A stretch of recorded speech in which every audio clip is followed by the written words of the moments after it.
Shalom, jemaat yang terkasih di dalam Tuhan Yesus Kristus. Bertemu lagi dengan saya dalam Sapaan Harian Gereja Kristen Jawa Manahan. Hari ini kita akan belajar dari kitab 2 Korintus 5 ayat 5 yang demikian bunyi ayatnya.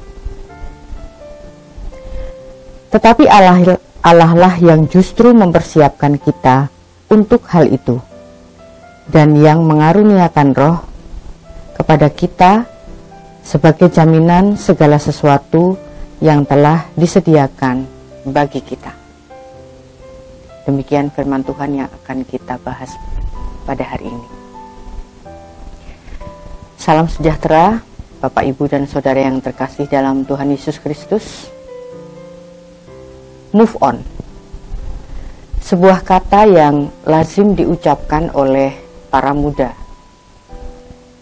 Dalam kamus Oxford, kata move on berarti start doing something new or making progress. Artinya mulai melakukan sesuatu yang baru atau mulai melakukan perubahan.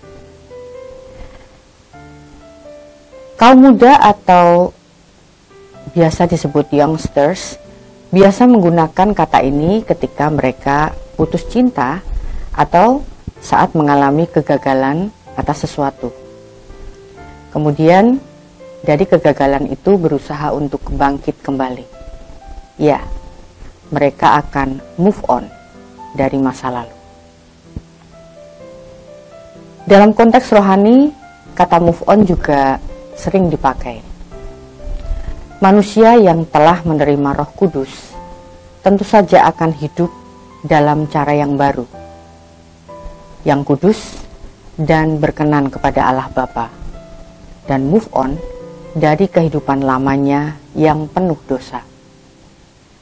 Kehidupan seseorang sebelum dan sesudah menerima pemeliharaan Roh Kudus seharusnya berbeda.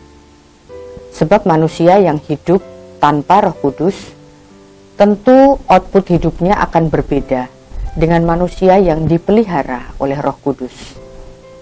Roh Kudus yang tinggal di dalam hidup manusia tidak akan berdiam diri saja. Dia akan menuntun hidup kita, bermanifestasi bersama dengan kita, dan mengarahkan jalan kita untuk hidup seturut kehendaknya, seperti yang tertulis dalam firman Allah. Berjalan bersama Roh Kudus tidaklah statis, namun justru dinamis. Ketika beberapa tahun yang lalu, mungkin kita telah menyatakan kesediaan kita dan menerima Roh Kudus bekerja di dalam hidup kita, maka proses hidup akan mengalami pertumbuhan seiring dengan pertumbuhan rohani kita. Maka kedekatan kita dengan Dia akan terbangun dan semakin karib.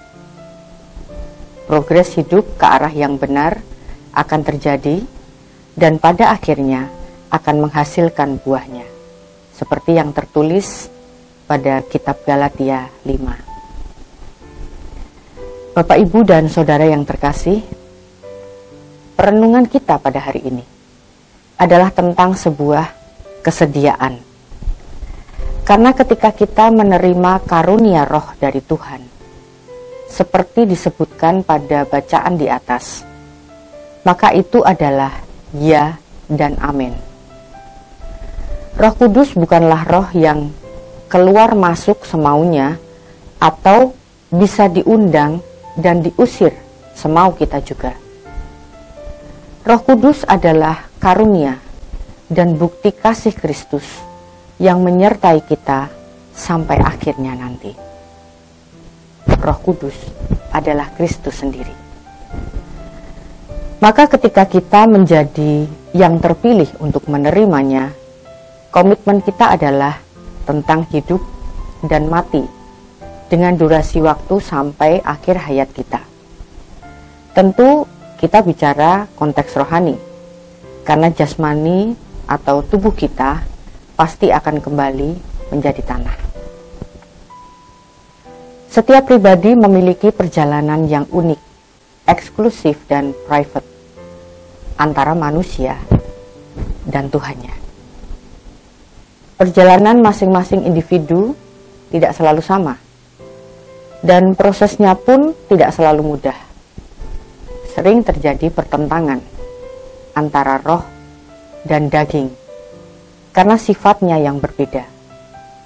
Jasmaniah versus rohaniah, di mana hati kita yang dilenggahi Roh Kudus bertentangan dengan pikiran dan kedagingan kita yang fana, yang mungkin belum move on dari cara hidup yang lama. Maka mari kita terus berproses bersama Roh Kudus yang menolong kita, sampai di mana proses kita hanya kita dan Dia yang mengetahuinya. Move on. Jangan takut, jangan bimbang, teruslah melangkah, karena Allah sendiri yang sebenarnya bekerja di dalam kita, jika kita bersedia berjalan bersamanya. Tuhan Yesus memberkati. Mari kita berdoa. Segala puji, hormat, dan syukur kami panjatkan kehadirat-Mu Tuhan.